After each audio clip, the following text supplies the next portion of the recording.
두드러지게 꽃망울을 활짝 터뜨린 벚나무 그늘 아래서 잠시 숨결을 가다듬게 됩니다. 벚꽃은 일본을 가장 잘 표현하는 꽃이라고, 일본 사람들은 그 심성이 벚꽃을 닮았다고, 어렸을 때부터 그런 말을 수없이 들으며 자라왔으니 아름다운 꽃 앞에서도 어쩐지 마음 한구석에 불편한 심기가 꼼지락거리는 게 이런 게 한일 관계인가 봅니다. 어쨌든 벚꽃이 도도하게 그리고 요염하게 꽃망울을 터뜨렸습니다. 산에도 벚나무가 자라고 있는가 궁금해했더니 이런 곳으로 안내했습니다. 야생이 아니라 묘목을 심어서 잘 가꾸어 놓은 벚나무 식물원 같은 곳이었습니다. 어찔어찔 현기증이 일어날 정도였는데 새가 보입니다. 벚꽃과 비교하면 그 크기가 금방 짐작되시겠죠.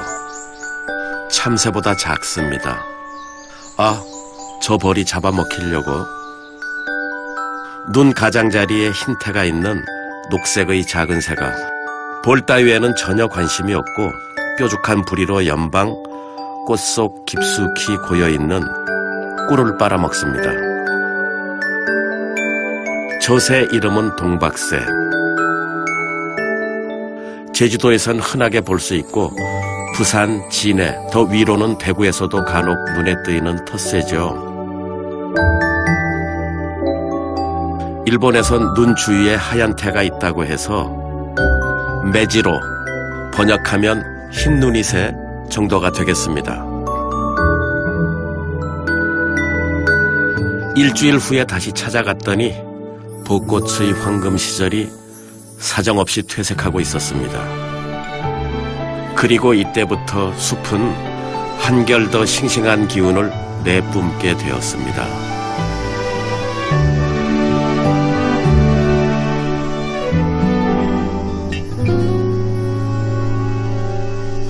숲속에 하늘길이 있다고 해서 찾아가 봤습니다. 지금 세계는 이런 집, 자연 친화적인 트리하우스에 열광하고 있습니다. 안전, 안전에 민감한 나라. 하늘길을 걸어가려면 이 정도 사전교육은 받아야 한다. 엄마, 아빠가 모범을 보이는 건 당연한 일. 20分ぐらいかけていくといけるかもね。そういうロケーションです。はい、顔が隠れます。隠れました。で、あそこにもう一つ黒い雲があるんです。ちょっとしたらパラッと来るかもしれませんがね。 공중에 만들어 놓은 숲길보다 어린 소녀가 안전 수칙을 철저히 지키는 게 제 눈길을 더 끌었습니다. 이런 자세가 어려서부터 몸에 푹 배어버리는구나. 많이 부러웠죠. 풋풋한 나뭇잎 내음새, 삼나무, 편백나무를 내려다보며 걷는 길. 숲을 바라보는 새로운 시선이 아닐 수 없습니다. 年間を通して葉がグリーンの森が広がってるんですね。私たちの生活に一番密接に関係する森、それが照葉樹林なんですけども、それをこう上から鳥目線で見ることができるというのが第一のポイントですね。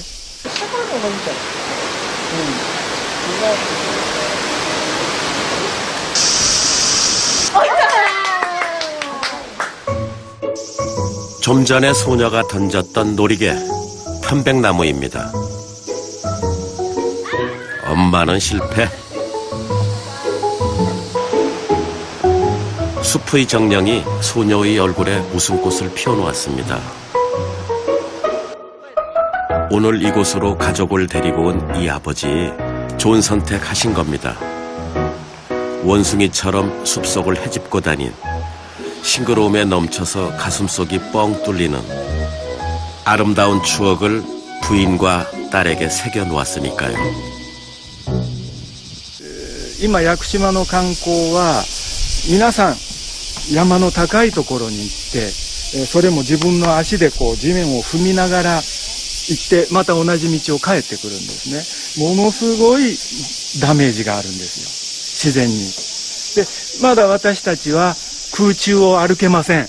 自分で歩いていくんですが、もし空中が歩けたら森はそのまんま自然が保たれますけども、そうじゃありませんので、それじゃあ空中を歩いて見てもらったらどうなんだろうか。 야쿠시마는 흙이 귀합니다. 등산로마다 나무 뿌리가 노출되어 있지요. 저런 모습을 보면 마음이 아팠다. 그래서 공중길을 만들었다는 말씀. 나무 뿌리를 밟지 않는 그런 마음으로 공중 예식장, 신선하지 않습니까? 양가 부모님과 가까운 친척, 친구 몇 사람씩만 초청해서 말입니다. 신랑 신부가 저렇게 입장해서 바다를 바라보며 혼인 서약을 하는 것이죠. 숲속의 공중 산책 어떠셨는지요? 違う猿の気持ちになると 사로노 기모치. なんか普段の目線と全然違う楽しかったですね。 트리하우스 공방의 거울입니다. 원숭이가 행패를 좀 부렸다네요. 두 차례에 걸쳐서 말입니다. 2012년 9월 4일 원숭이 소행, 그로부터 한 달 후 두 번째 소행. 그래서 담요를 덮어둔답니다. 鏡はキャノピーロープ、ジップロックですね。それのテストの時にパッとこう横を見てやる鏡だったんです。 이렇게 해놓으니까 더 이상 공격하지 않더라. 사시사철 화렵수림의 색깔은 크게 변하지 않고 저 숲속에 많은 원숭이들이 살고 있습니다. 그런데 어떤 녀석들은 길가에서 놀기를 좋아하지요. 거울을 보면 어떤 반응을 보일까? 우리는 은근히 원숭이가 거울을 깨주었으면 했습니다.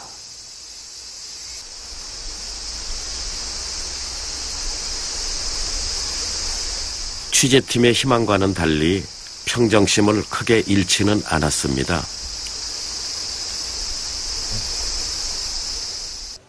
하긴 이 일대엔 거울이 많이 서 있고 자동차가 번쩍번쩍 광선을 반사하고 다니니 거울을 보고 꽥꽥 소리 지르며 길길이 날뛸 일은 없을 법도 합니다.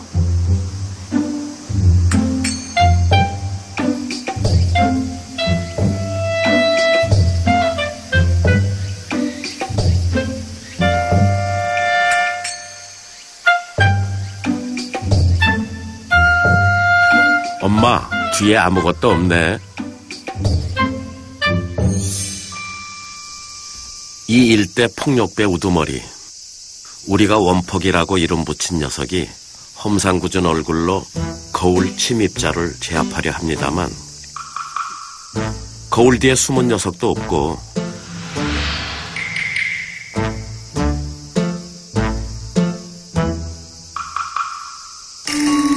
이럴 땐 현장 떠버리는 게 상수. 야쿠시마엔 사람 수만큼의 원숭이가 살고 있다 합니다. 일본 원숭이의 한 부류인 이 녀석들은 다른 지역 원숭이들보다 사나워서 싸움질하기가 일쑤이고 그래서 원포기처럼 얼굴에 험악한 흉터가 있거나 발을 절거나 하는 녀석들이 눈에 많이 띄입니다.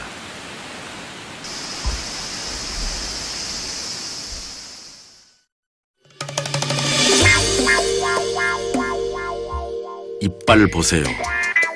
하품만 했을 뿐인데 원포기가 인상 쓰면 우리도 무서웠습니다.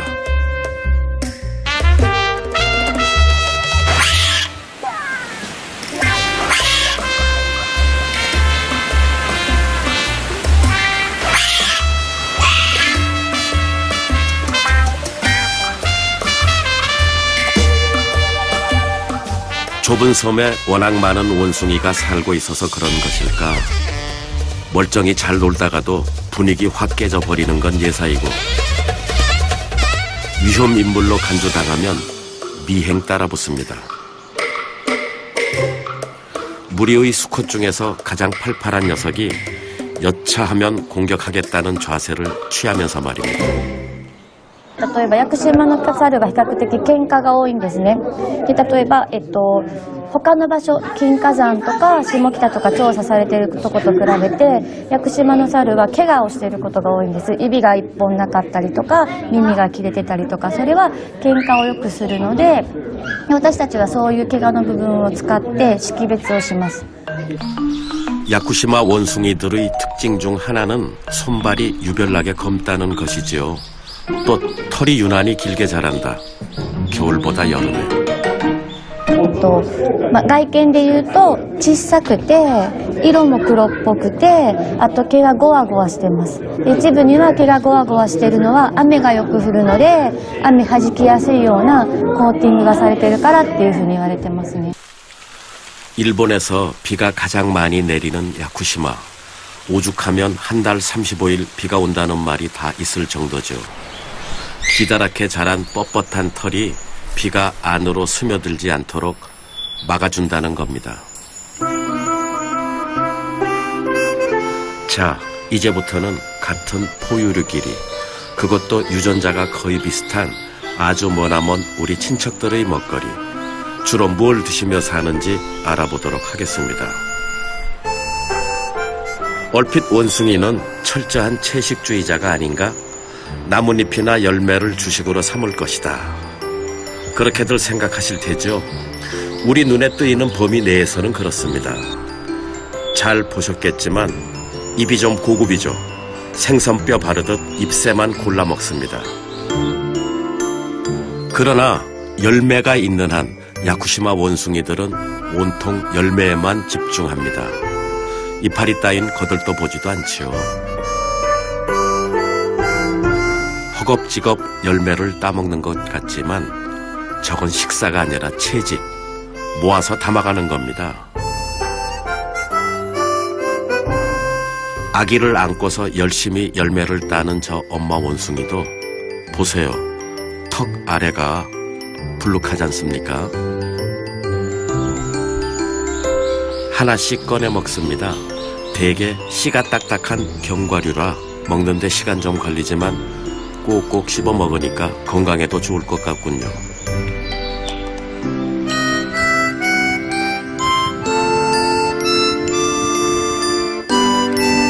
저런 견과류엔 비타민 E가 많이 들어있답니다. 쉽게 먹을 수 있는 이파리 대신 이빨을 혹사시키는 데는 이유가 있을 테죠. 가까이에서 보여드리지 못해 유감입니다만 커다란 곰도 저렇게 먹지요. 개미를 핥아먹고 있습니다. 조만간에 닥쳐올 인류의 식량난. 몇 가지 해답 중 하나를 지금 저 원숭이가 보여주고 있네요. 애벌레, 곤충 이런 것들을 식량으로 대체하는 것인데 원숭이들은 미처 깨닫지 못하고 있겠지만 그들의 행위가 단단한 나무의 섬유질을 빨리 흙으로 분해시켜 숲을 기름지게 만들고 있습니다. 저 정도면 금방 부스러질 것 같아도 만만찮게 딱딱하죠.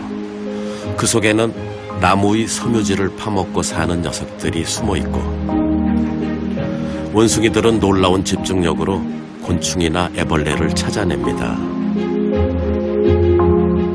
동물성 단백질과 키틴, 키토산을 공급해주는 맛있는 식재료 곤충.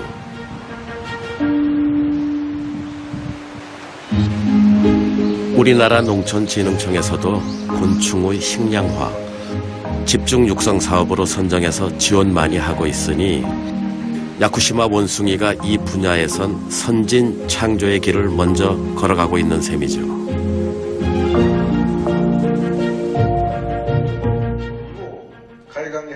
일본에서 원숭이 하면 교토대학교. 교토대학은 일본 원숭이 가운데서도 야쿠시마 원숭이 관찰에 많은 시간을 할애하고 있습니다.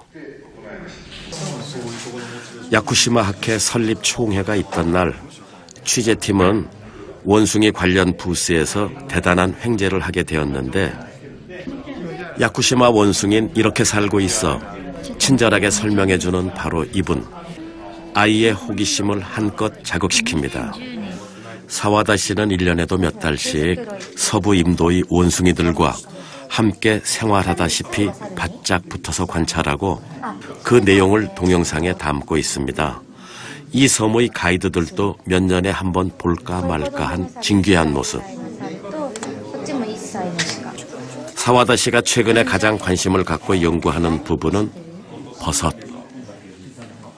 야쿠시마 원숭이가 버섯을 먹을 때 어떤 태도를 보이는가, 독버섯을 가려낼 줄 아는가, 원숭이도 독버섯에 중독되는가. 버섯은 잘 아시는 바와 같이 단기간에 피고지기 때문에 매우 어려운 연구입니다. そうすると1年間で67種類ぐらいのキノコを食べているってことが分かって、これは現在出ている研究の哺乳類全体でもそんなにキノコを食べている動物がまず世界中には存在しないので、現時点では屋久島のニホンザルが最も多様なたくさんのキノコを食べているってことになります。 엄마 원숭이가 무엇을 먹든 그건 그대로 아기 원숭이의 교과서가 됩니다.